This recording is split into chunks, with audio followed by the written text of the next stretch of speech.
Go ahead, Paul. Well, good morning, everyone. Paul, alcoholic. Nice to see everyone. What are we going to do today? Well, first of all, I keep reinforcing the premise, the original premise. That's the basis or the platform of the talks. It doesn't need any agreement or disagreement. It's just an invitation or a possibility concerning not the exact nature of the wrong. Yeah, it's actually the exact nature of the wrong, which is the exact nature of the wrongs. And it's the mental state. It's not us, really. We're something like, I don't know what. Let's not even go there. But the mental state, which we really rely and depend on, we're listening to it all day with its little narrative and its interpretation of us and our life. This mental state is in the act of being identified with an image that it takes us to be. It appears as a physical body, but it's really a mental image of being the doer, the thinker, the feeler, the taster, the loser, the winner, the one who has alcoholism, the one who's in recovery, the one who has an ego, the one who loses the ego, the one who didn't have a spiritual condition, and the one who now has a spiritual condition. This sense of the central character, the self-centeredness, and the whole system is there to reinforce that premise of self-centeredness. And in AA, the word self is talked about quite a lot in the big book, and it's not talked about in the most beautiful of lights. It's mostly like any life run on self will hardly be as successful. We have to get out of this, and it doesn't seem like there's any human power that's going to do it. We need the help of something other than the system. And we call it the higher power, let's say. So this idea I use to look at the inventory, because the day I really entertained the idea of or the possibility of being free is when I saw what I wasn't, which is self. And it was such a quick succession. But I read a sentence that I used to use a lot, because I had the privilege of leading fourth step workshops. So we were always speaking out of how it works, the chapter, and going over the inventory process. And there was a sentence in there on page 64, the idea, first of all, of being convinced, which is a requirement for the first few steps for sure. So the being convinced of what? Well, in the first step is that we're powerless and our lives are unmanageable. And you usually come to believe it's because you've been, or this sense of self has been managing. And then, and the second one is you come to believe, and hopefully you'll get convinced that something can do for you what you can't do for yourself. So once again, the fourth step is saying, being convinced that self, manifested in various ways, is what has defeated us. If we're convinced of that, we're now going to look at its, meaning self's, common manifestations in our life. So self is sort of like a foreign pathogen that manifests in our life. In other words, we're the carrier of self, so to speak. And self is disguised as us. So we never entertain the possibility of being free from it. We entertain possibilities of being free as it, or through it, or by it. And that gives it, once again, the primary role in our life. So the parasite becomes the nexus of our life, instead of seeing it as a foreign pathogen. So, so we're going to look at its common manifestations, and then the inventory process. It goes off on resentment is the number one offender, and then it's fear, and then harm's done to others. And we look at our sexual behavior to recognize what motivates us or moves us, and hopefully realize that it's not us, so that we can be free from it. and that we can abandon self over to God. We cannot abandon Paul over to it. We'd still be there. Yeah. So the idea is to abandon something it's other than you. I abandoned that house because I'm not the house. I abandoned that car because I'm not the car. I abandoned those fucking crazy ideas because I'm not those ideas. So, yeah, so that's the premise. And then we just hold this forum and just go over ideas about the way to live, the design for living, and the way of life that recovery offers us. And to really, you know, we all realize that the drinking and the using are but a symptom, though it's essential for them to stop if you're a real addict and an alcoholic. And then the exact nature of the wrong and the causes and conditions is what we recover from. So we are, an expression of recovery is we outgrow fear. We outgrow resentments. We outgrow a lot of stuff because we're basically living from a different point now. We're living from a point of reliance on a higher power than dependence on self. So, yeah, that's that. And let's, you know, unleash the horses. So, yeah. Time to, anybody have a question, please raise their hand in the participants window. I don't have any questions. There is one. Guess who? James Lebowski. I just wanted to take advantage to say hi and say that was really a great, I mean, I've been listening to your message for years, since prior to the Zoom stuff, and it's so consistent, but that was just a great, I used to go to cherry pick the ones that were more AA based sometimes, and non-duality, and that was such a, just a great way to condense how you take the self. And I've just been thinking really all week since the last meeting I was on, where you talked about how you do anything to postpone today, you know, postpone till tomorrow what you would have to somehow deal with today. And I could remember so clearly going through that. And you know, and now not, you know, I mean, I don't even know how to do that today. It doesn't seem like it's even within my capability to figure out how to, I mean, there's some things to do with the IRS, maybe I'm still working on, but you know, those are the things I'm accountable for today, not the things I'm responsible for. And that's the great takeaway I've gotten recently from your message, is the permission to drop the shame of responsibility for what I did versus the accountability. And that's something I'm just real grateful to you for, Paul. I don't give a shit, who cares? Love you guys.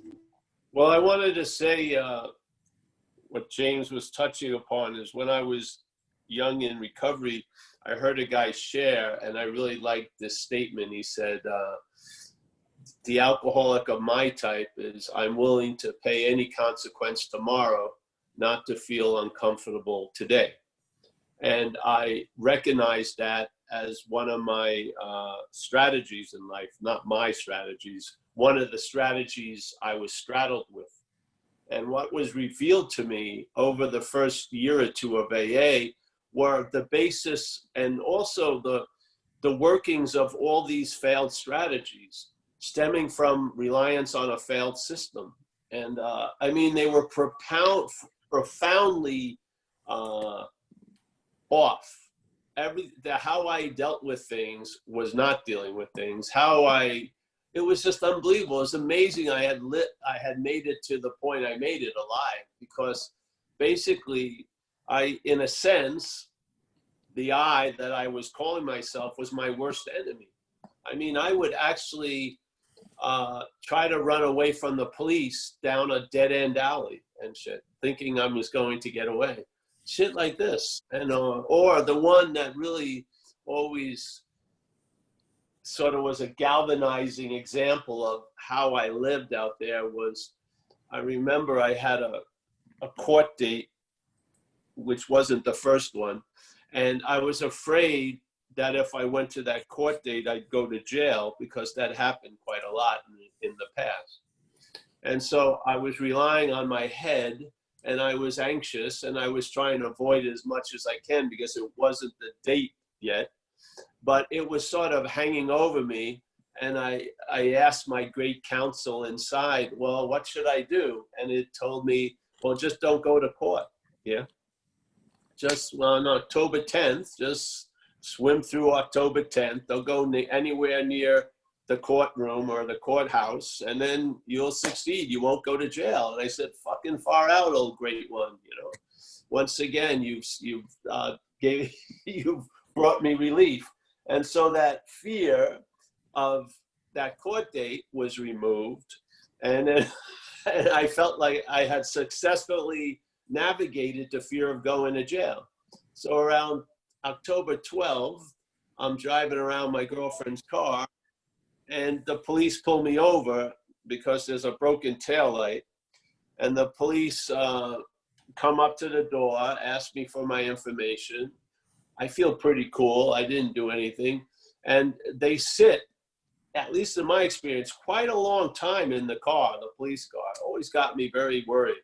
They were like in there for about 15 minutes. I was wondering what was going on.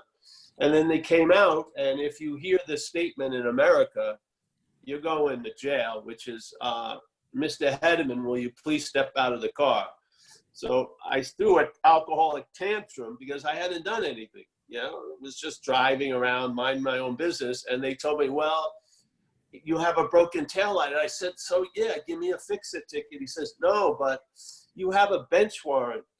Yeah. And I said, I didn't even know what a bench warrant was. Well, they were going to tell me what a bench warrant was. And a bench warrant is, if you miss a court date, if they get you, you go directly to jail. There's no yapping or anything. So I had a bench warrant out for my arrest because I missed the court date.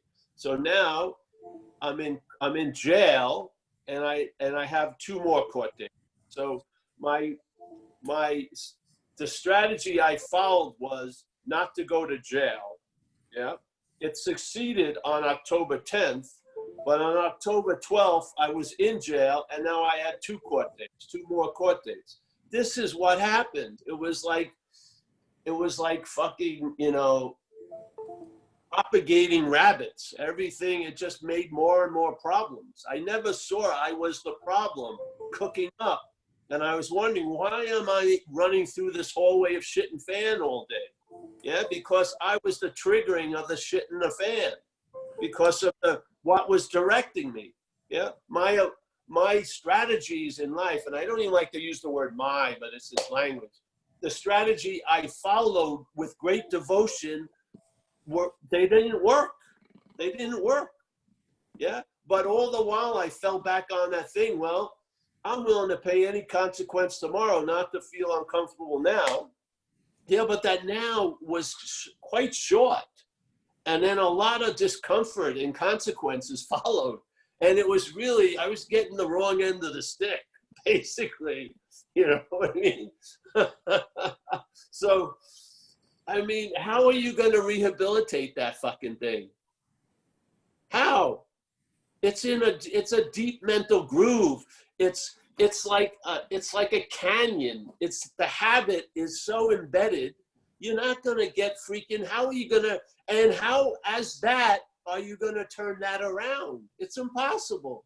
Surrender is the key. Yeah, you have to admit that you're fucked and that you are the main proponent of the fucking, really. It's you, thank God it's not, but at that point, it's you that's really the biggest problem. So not the court, not the judge, not the police and the girlfriends, because I went through tons of judges and courts, but it was always me in them. I was the only one that was constant in all the court dates. Yeah, I had different judges, different charges, but I was the one that was in all the court dates. Yeah, so all this stuff became obvious to me once I got sober. The first few years, it was amazing, and I was incredibly. Just that I had lived through this managing, was mind-boggling. really. I just don't know how I actually even just physically survived it. Yeah. I mean, I have, my body got wrecked by getting run over by a car twice in one night, but I was still alive and somewhat kicking. And yet, I mean, how can you not see it? You've been under its tyranny for so long. Do you need like an 800-page, dissertation? All you need is a couple of examples, and it should trigger something in you. You lived under the same parasite I lived under, or supposedly. Maybe it hasn't developed to the extreme condition, but it will. Yeah. Maybe you think you're just a heavy user and a couple of Zooms will stop you. Maybe. But if you keep drinking, it's going to cross a line where you're going to be, no human power is going to be of help. It isn't. You cross the line. The parasite's got about 80% of you. Yeah. You're just living as it. Yeah. And you're going to end up where all of us end up, in some variation, institution, jails, or death. It's just going to be different. Maybe your institution is a high-level one in Beverly Hills, and mine is like a 6th and Market fucking walk-in. But the fact is, they're very, very similar in certain ways. Yeah. So, I mean, just the obviousness of, here's thousands of us at this meeting. There's like maybe 7 of us or 30, who cares? But in our community, there's thousands of us. And look at how many, and every one of us is chorusing the sense of being special and individual and unique. Yet we end up in the 3 same parking spaces, institution, jails, and death. Isn't that fucking obvious? It's attempting to tell us something, yeah? The thoughts you think are yours are not yours. The direction you think you're following is not your direction, yeah? And the will that you're practicing isn't yours nor God's. It's self has claimed it. Self-will. Self-will doesn't mean your will. It means self-will. Self-will will not avail you. It's not gonna. You're not going to be successful. It's not implying your will. It's implying the root of the problem, self's will. Self has claimed the will that you can express, that you can be driven by, that you can be motivated by, that you can be led by. It's claimed it. It's got its bit in your mouth. You're the horse. It's got the reins. It's riding you. Yeah? All the while, you have a narrative. It's you. It's all baloney. A parasite talks to you as you, and therefore, just go to nature. Check out parasites. Check out some of the shit they do. The parasites are unbelievable. They need something. All of them need to reproduce. That's the main drive. And I'll tell you, some of them have incredible challenges to reproduce. There's one, Toxo, it's got a long name. Can you imagine if you were saddled with this dilemma? Its only drive is to reproduce, and the only place it can reproduce is in a cat's stomach, a cat, yeah? And it's not in a cat's stomach. And it can't call Uber to get to a cat's stomach. It's in a fucking rat's body. So how the hell is it going to get to where it wants to go? What does it do? It jacks into the rat's little head and dictates and tells the rat where to go. And the rat will come upon 4 cats in the middle of the day, and the rat has a little package of knife and fork and just rolls over and basically begs the fucking cats to kill it. So then the cat kills it. The fucking toxo gets into the cat's belly and reproduces, and the cat shits it out, shits more toxo out. And then those toxos do their number. All the while, if the cat had self-centeredness, it was thinking it did the whole thing. Oh, I love eating rats in the daytime. Oh, blah, blah, blah. It would just have a whole fucking story about it. Totally masquerading and camouflaging the fact that you're taking over.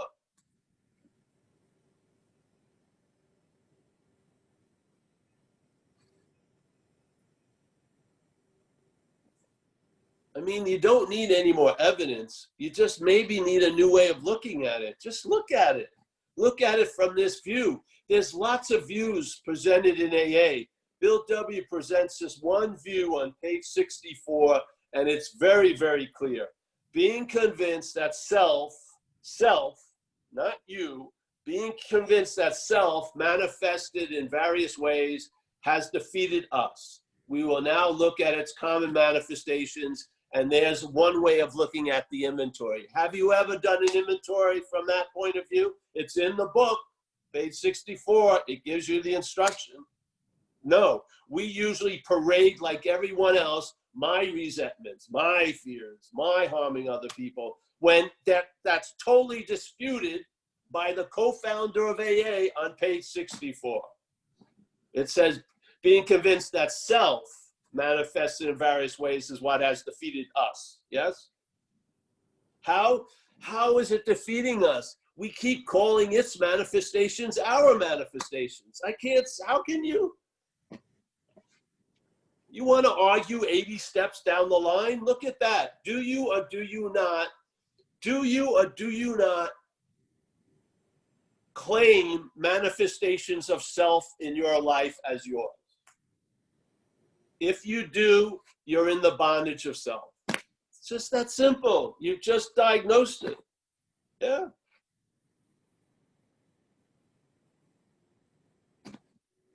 If you keep saying resentments are yours, then you're the source or the cause of the resentment. Yeah? Are you the cause of the resentment? No, you're not. Yeah? Something is causing a resentment to be seen where there really isn't anything going on. It's called the bondage of self. Yes? This is what happens. Self has you believing false evidence to the point that it appears real. The bondage of self leads you to see resentments when there's no resentments to be seen.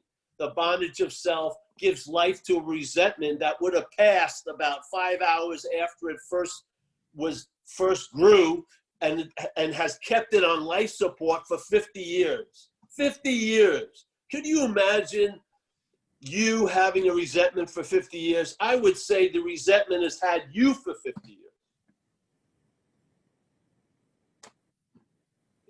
Is that not slavery? Is that not bondage?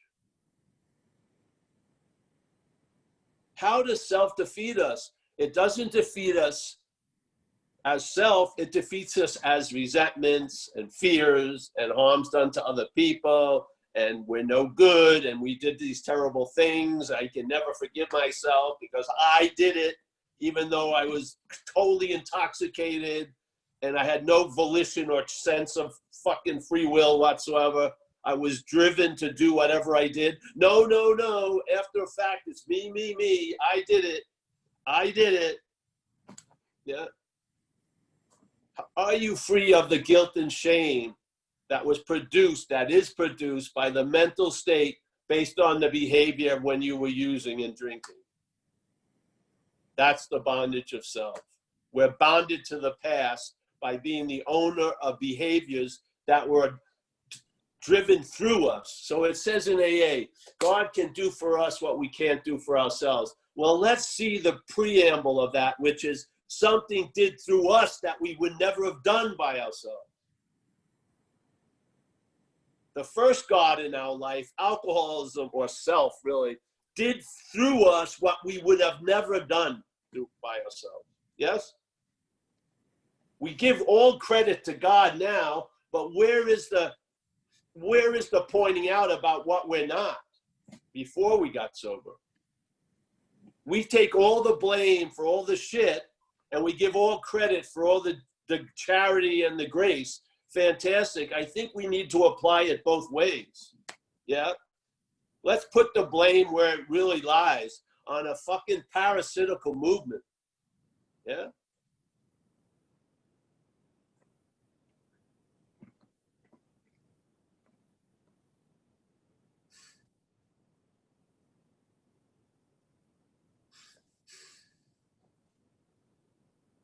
I don't know. Perhaps there is a better way. Yeah. trusting something infinite rather than the finite self. You know what keeps me wedded to guilt and shame based on the behaviors I exhibited under the influence is faith in finite self. It's the undergirding of all that guilt and shame is faith in finite self. I'm the doer no matter what. No matter, now I'm not, now it's God doing it, but I don't see the previous God that was doing the shit through me, yeah? I claim all that. I'm always giving great gratitude to the higher power, so we have the ability to recognize something's doing something through us that we have nothing to do with. Why aren't we applying that same principle to when we were taken over by alcoholism? Oh, it will cause us not to be responsible. Fuck. Yeah. You've overly been responsible. If you've done your inventory process, you've been accountable for the fucking behavior. I made all my amends. Don't give me this thing, I'm trying to skirt responsibility. I wasn't responsible for that behavior. I was accountable for that behavior. And I've been accountable. But I'm not going to let self keep growing guilt and shame in this fucking field called my life. No fucking way. No way. That's slavery. Yeah. It's like I used that example about my dog taking a shit on the neighbor's lawn and the neighbor calling me up and saying, hey, bro, your dog just took a big shit on my lawn. Hey, I'm accountable for that. It's my dog. So I go over there and clean it up. But I don't ruminate and think for 30 years about it because I wasn't responsible. It was the dog that took the shit. Yeah. I cleaned it up. I cleaned it all up. I cleaned the messes up in my life. I made the amends. Yeah. But don't try to say I was responsible for that shit. I'm not buying it. I was accountable for it. I was taken over by something that drove me to do a lot of shit that I would have never done. Never. Never. Yeah. Because I haven't done it before or after. When I was a kid, I wasn't doing it. And since I've been sober for 32 years, I haven't gone back and did it. Yeah. How are you going to be free? How are you going to be free for a day if you're enslaved to yesterday and tomorrow? How? How? Tell me. Give me your skillful means. How are you going to be free today when you're enslaved to yesterday and tomorrow?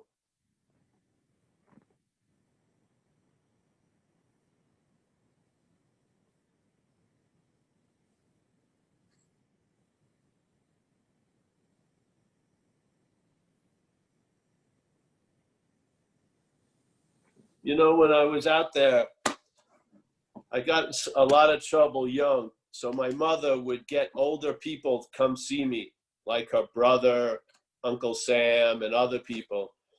And they would sit me down and they would tell me, I've got to stop doing all this shit. If you want to end up where Uncle Sam was and this and that.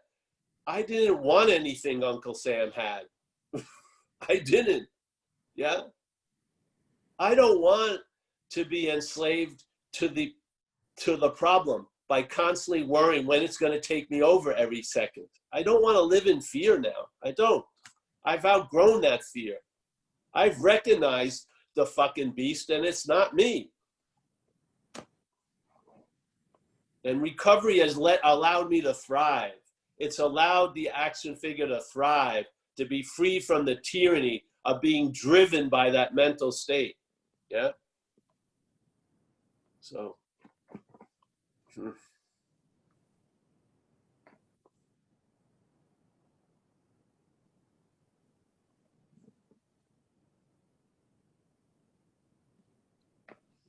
Thanks, Paul. Yeah, thank you. Thanks, James, for your question / reflection on that. The next hand up we have is Mika Wilson. Mika, I'm going to unmute yourself. ask you to unmute yourself, and then you can ask your question. Hi, everybody. Hi, Paul. Hey, Mika. Thanks for being here. I really look forward to this. I just have a quick question. You mentioned it in your opening thoughts about the inventory, and I was just looking for some clarification. It's you mentioned that there's the resentment inventory and then the fear inventory and then harm and conduct. And when I first went through the steps, thought that it was resentment, fear, and like your sex conduct. And I'm wondering if, when looking at sex conduct, is harm separate from that? And do we inventory harm when it's not related to sex conduct? And not in the way of like, if I need to look at how my conduct affected my ex-partner's previous girlfriend or something, but like someone that I've harmed that is separate from sex conduct. Is that a part of the inventory? Yes. Well, it's a part of the, going to be a part of the 8th step list and the 9th step. Oh, okay. So sometimes some people say you go back to your inventory to get all your amends and everything. But harm's done to others, like I robbed shit from people I didn't know, yeah? So I didn't have a resentment towards that person or shit like that, but I harmed them, and I'm going to owe them an amends. So it's harm done to others, and then we're seeing it specifically in the pursuit and the sexual arena, yeah? Because there's so much meaning in that arena, we can get to see the patterns of how in the pursuit of what we want, we harm people. Yeah. Yeah. Okay. So that's okay. how I was shown it, because a lot of times if you go back to your inventory and that's all you use to get out what you need to for your amends and shit, there's something missing there. Because I did a lot of miscellaneous behavior that, yeah, there was fear, but not concerning the person. But I had no resentment towards them and shit like that. I just wanted something. So I went and did it, yeah? And I hurt them. So I have to go to that store and, say, hey, listen, I robbed your store and I'm sorry for whatever thing. And it's because, and I'm in a program of recovery, and that's what's causing me to be here to tell you what happened, yeah? So, yeah, that's how I was taught how to do it. Yeah. Okay. So it's like a preview, and then we could run it through those questions. Yes. Yeah. And then the inventory process, the sex has got a different intention, right? It's 5 columns because you want to see what you could have done instead. Yeah. Because the inventory of the sex thing has, it's attempting to sort of, and it's not just sex, it's relationships. Yeah. To set a new ideal of how we would like to see ourselves in relation. So, and if you're willing to grow towards that grace of the higher power will be there. So the sexual inventory has another intention than the other 2 inventories. Yeah. So it has a 5th column. So you go first column, Wendy, why she left me. And then what did that affect? It affected all my material security because Wendy was rich and I'm not. And, my sexual ambitions because I won't sleep with her again and I won't sleep with the maid anymore, and all this stuff. And then you would get to so that would be and then you see your role in things. Hey, I was selfish, self-seeking. I don't even like Wendy really. I just like the house and the car and shit like that. Yeah. So then stuff becomes revealed. And then I don't stop there at the 4th step. I go to a 5th column and I say, well, what could I have done instead? Well, maybe if I called someone up before whatever, then maybe this wouldn't have happened and all this shit. Yeah. So you want to you're attempting to sort of open yourself up to a new ideal concerning relationships. So yeah, they have different flavors. Like to me, the resentment is sort of like, the outside is threatening me, yeah? The fear actually comes from having an agenda. So sometimes in the fear, you don't have any 2nd column. you're super afraid, but you don't really even know why. It's like you're afraid to be destitute, but you're actually okay right now. But you're living in a fear of destitution because it's not based on what's happening. It's based on what the head thinks is going to happen. So it's afraid of its future material security, and it keeps projecting that fear into today. Yeah? So you can see the fear comes from the agenda. The resentment seems to threaten the agenda. And self is sitting on the top of the agenda, running it. Yeah? Yeah, you know what I mean? In other words, our life has been taken over, and we're not running it. Self is running it. Self is telling, see? And when I did the sexual inventory, it was funny. My acting out in sex had nothing to do with sex. It had to do with self-esteem, completely. Yeah? I was feeling so shitty about my life that the only way I could convince myself I was somewhat okay was if a pretty woman would allow me to go horizontal with her. Yeah? I could convince myself for that day or that night or for the next few days that I was okay because she thinks I'm okay. But then she would fail and I'd have to go out and find another affirmation of this fucking propped up okayness. I mean, it was slavery once again. I didn't want to be out every fucking night, but I wanted self-esteem, so I had to do it. Yeah. So a lot of the inventory reveals the machinations of self, its intentions, because its manifestations are going to be around the topic self takes to be important. So in other words, a lot of my resentments is about my face, pride, how people view me, shit like that. Basically, when I got in AA, they said, you know, you got to be willing to save your ass instead of your face. At that state, I thought my face was my ass. I had an image I was trying to protect and promote at all costs. It was. You cannot believe how proud you can be as a cocaine addict. You can. I never tweak. I go on 10-day runs. These people are amateurs. I mean, it's the same as if you were in a big business. The same shit happens. Yeah. So this stuff starts getting revealed. So now you see, oh, so selfing, this disease, really is very touchy about the image. Yeah. So that's where all the resentments are and the anxieties and where I act out. Yeah. Yeah, you see, so you'll know the tree by its fruits. So you see the fruits or the manifestation of self, and it leads you to the tree of self. Not your tree, the tree of self.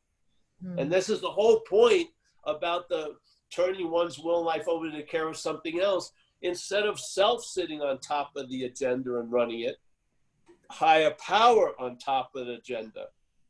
Therefore, the behaviors that get exhibited by you are completely different because of the managerial team. That's completely. That's perhaps there's the better way. Trusting something infinite is like the higher powers now running the whole agenda instead of trusting the finite self, whereas that was the previous managerial team. Yeah?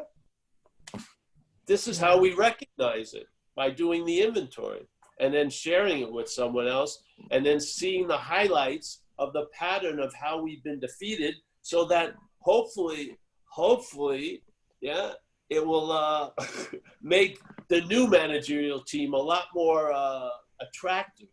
And then you've been warned that self is going to claim to be the one that's in recovery. You start recognizing the parasite in the rooms of the solution. And then you do steps 6 and 7 every time you notice its little activities are starting to occur.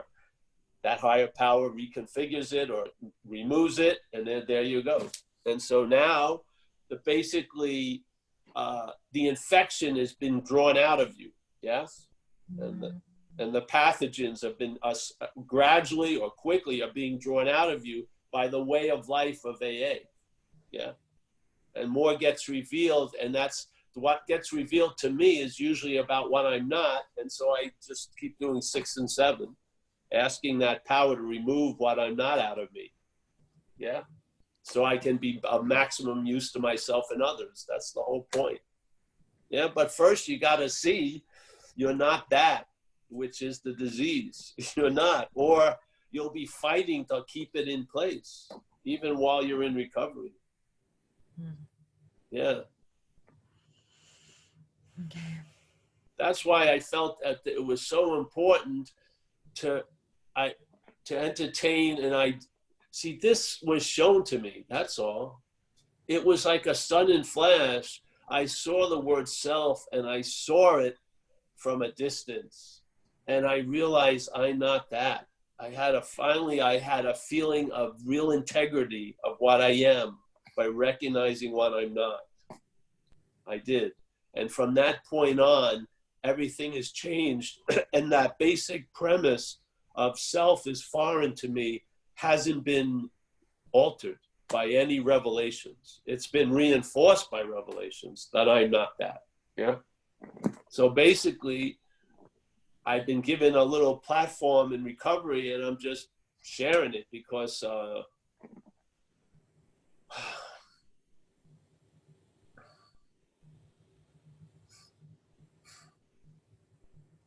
I think there's a lot of extra weight that we're carrying that could be jettisoned off if we recognized it wasn't us.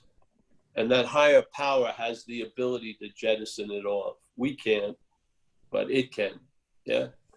And if you have that constant realization that something is doing for you that what you can't do for yourself, just keep expanding on what you can't do for yourself.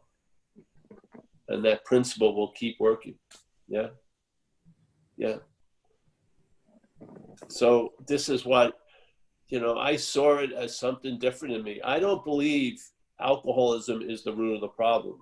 I believe alcoholism is an amplifier of the root of the problem. I think self is the root of the problem. I think obsessions with self, which is all day usually, is used to reinforce the identification as self. That's their only purpose.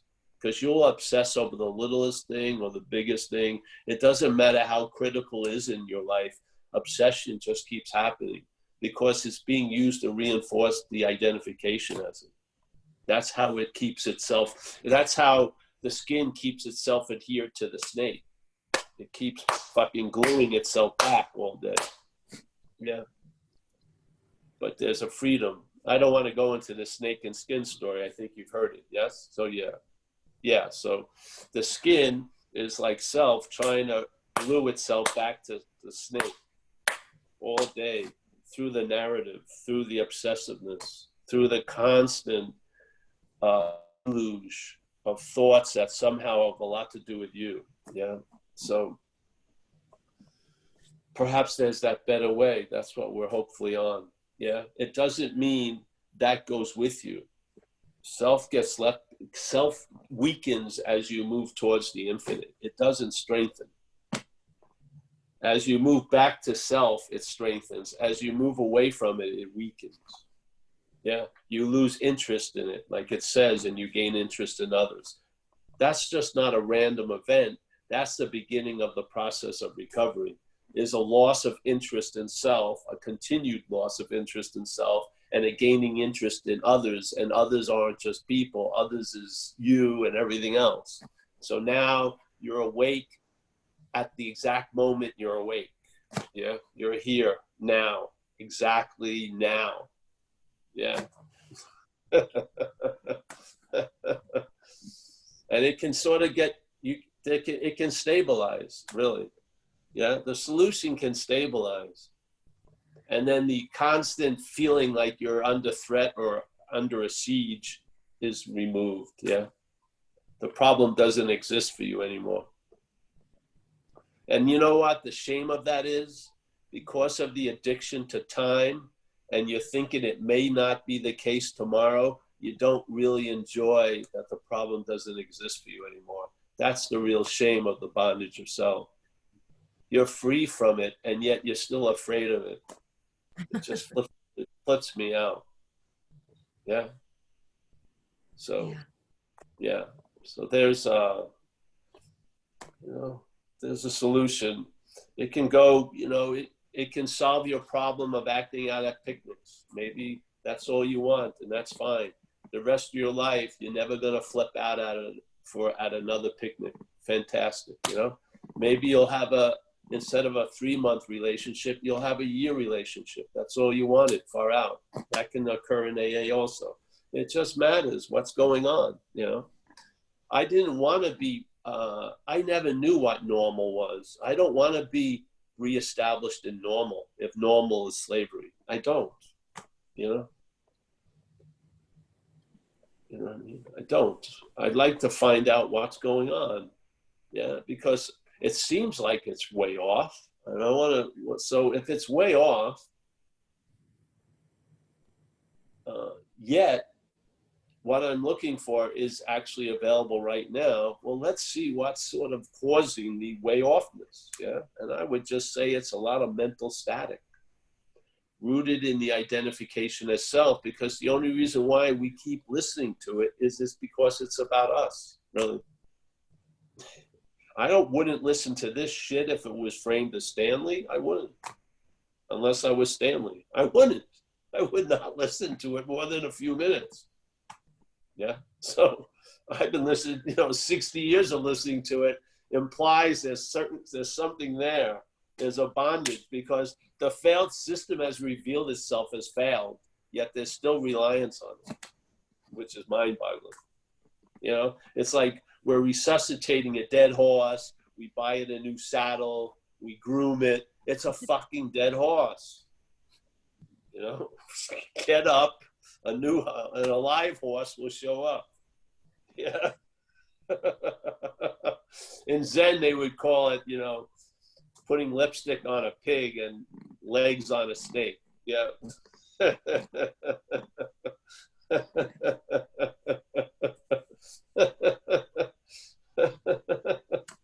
Yeah. All right. Nice to see you, honey. Thank you. Yeah. Thanks a lot for your question, Mika. I appreciate that. Thanks a lot, Paul. We have 2 more coming. See if we can get to both of them. Beatrice is up next. Beatrice, I'm going to... Beatrice. Yeah, there you go. Yeah.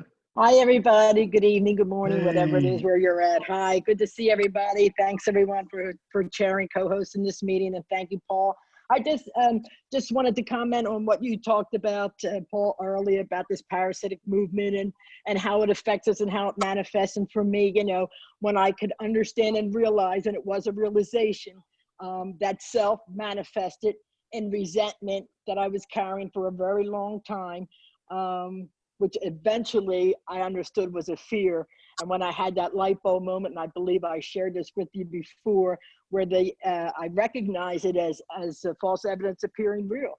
And when you have that understanding or that recognition or that finding out, those 2 things, seeing it from back or somewhere, if you know what I mean, it was a head turner for me. And I was able to see what I was holding on to for so long that I couldn't unload because I was calling it my resentment. It was just that simple. I had done a fit step with my sponsor, very thorough, but it wasn't until I had that light bulb moment that I could see that it was manifested because I was calling it mine. And it was mine. It was the parasitic movement that was going off in my head. But I find it really interesting that having that understanding and recognition that when I do 10 steps with girls, I can see that self manifesting in them. And I try to have them understand that they're in their head and it's their head talking to them. And I invite them to this talks because I think it would help them a lot. Having said all that, this fear that we talk about, this which just consumes some of us, I loved in the big book, and maybe you can tell me why he says this. I think I know why.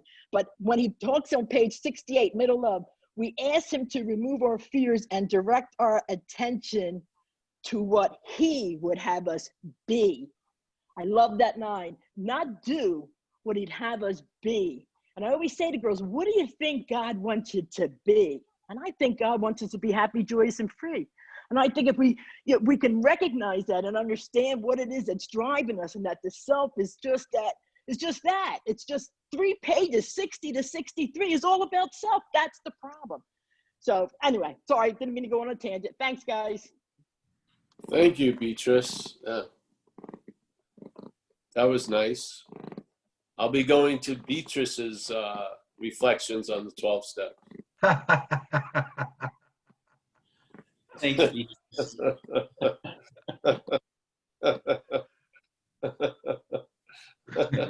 Exactly. That's Beatrice is a beautiful share about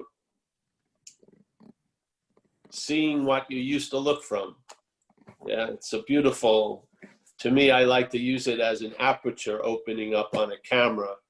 Yeah, so there's the aperture obviously defines the amount of vision or the amount of view of the camera.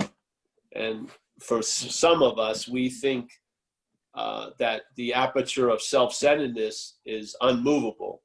That's it. That's the aperture, but it isn't. It's just an aperture. It can be now the identification as the camera can change the aperture. Yeah, but the idea of a higher power can change the aperture, and you have the ability to see what you used to look from. You do. It's very obvious, and that's what AA is really. A lot of it is, first you're on a consequential level. You don't know what the fuck's going on. You keep getting arrested or shit keeps happening because you're out to lunch, yeah? Then stuff gets revealed. And so sort of me, I used the hallway of shit and fans, whereas at one point you recognize all the strategies to make it through the hallway of shit and fans. You realize your role in the hallway and shit and fans, that the shit and the fans don't go off until you enter the hallway. Like you are the initiator of the shit and fans, in a sense. And therefore, you start taking quote unquote responsibility with the hopes, I hope there'll be a further step, which is you'll finally take responsibility for what you didn't want to take responsibility for, that you're an alcoholic or you're an asshole or whatever. And then by doing that, it doesn't stop there. It leads to recognizing you are not that, yeah? You aren't that you just own responsibility for. So then you move into accountability, but you're free from the responsibility. It's beautiful. And these are all just aperture movements, yeah? Which the higher power will orchestrate. And hopefully, when they seem to get more panoramic and larger, the appropriate response as the camera is honoring it in gratitude, yeah? The camera had nothing to do with it, it's obvious, yeah? But something has, and so but the camera can be appreciative, can be grateful, it can honor it, and therefore that's its level. So that's what happens with me, yeah? But self-centeredness, see, the aperture of self-centeredness talks to us and tells us that's the only aperture. And it's a funny thing, because when you have a change of aperture, that programming will travel to the next aperture and claim that aperture. This is what happens. People don't see, maybe they do, hopefully, they don't see the self is twofold in a way, yeah? While hidden, doing its thing, maybe life finally, you enter recovery, and then the self that was defeating you becomes objectified, but now the claiming of the seeing of that self has been claimed by selfing also. So now you're stuck as the policeman, watching the thief, where before you were just a thief with no one watching at all. So it sounds like an improvement, but it really sucks, with the policeman hovering over the thief all day without any understanding. So that is captured by the statement, self can't get out of self. Now, not that many people get to that second stage of self, yeah. But it is there. And that's where certain conditions stabilize. They do, yeah. Like the problem doesn't exist for you, stabilizes when the problem doesn't exist as you, yeah. That's when it starts getting stable, yeah.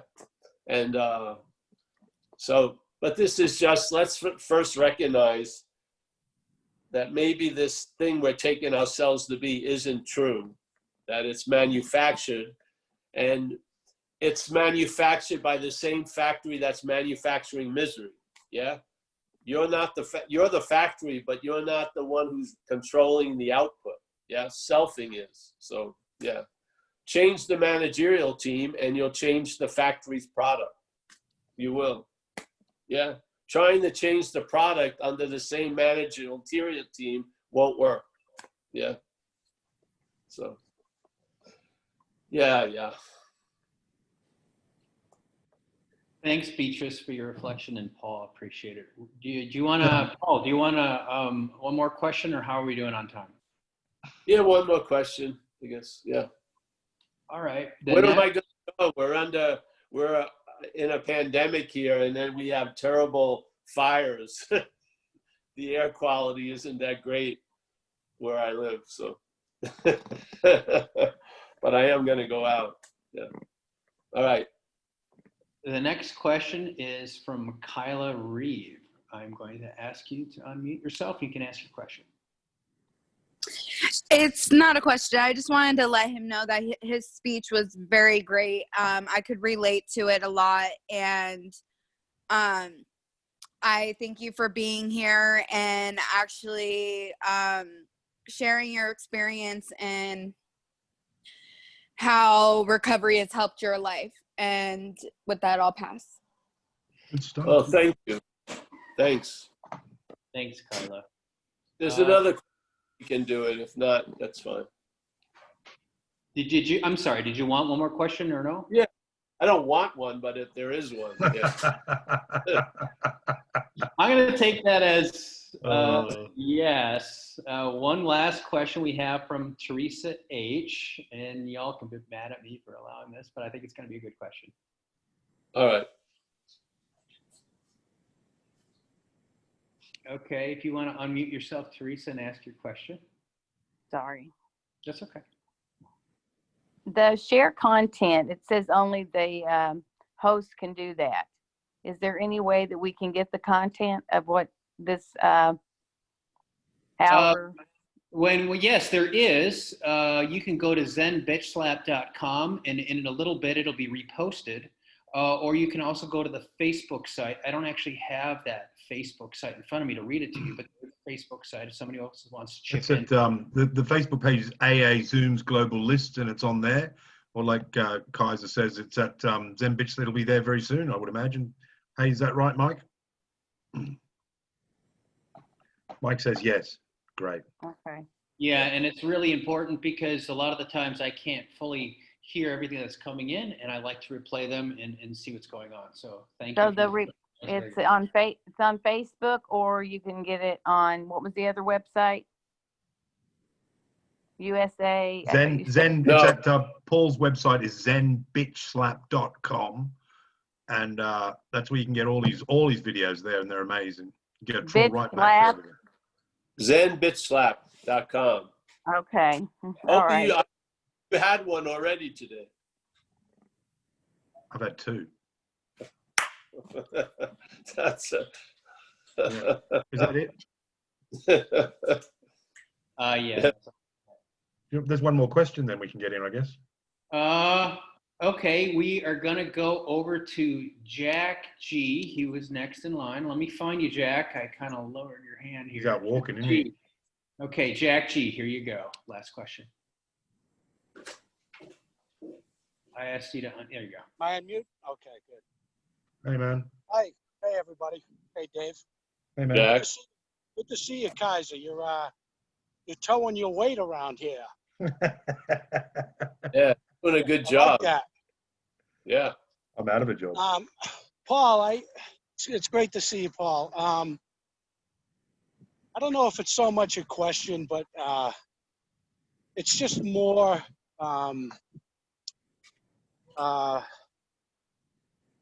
words to back up what you're saying. Not that you need it.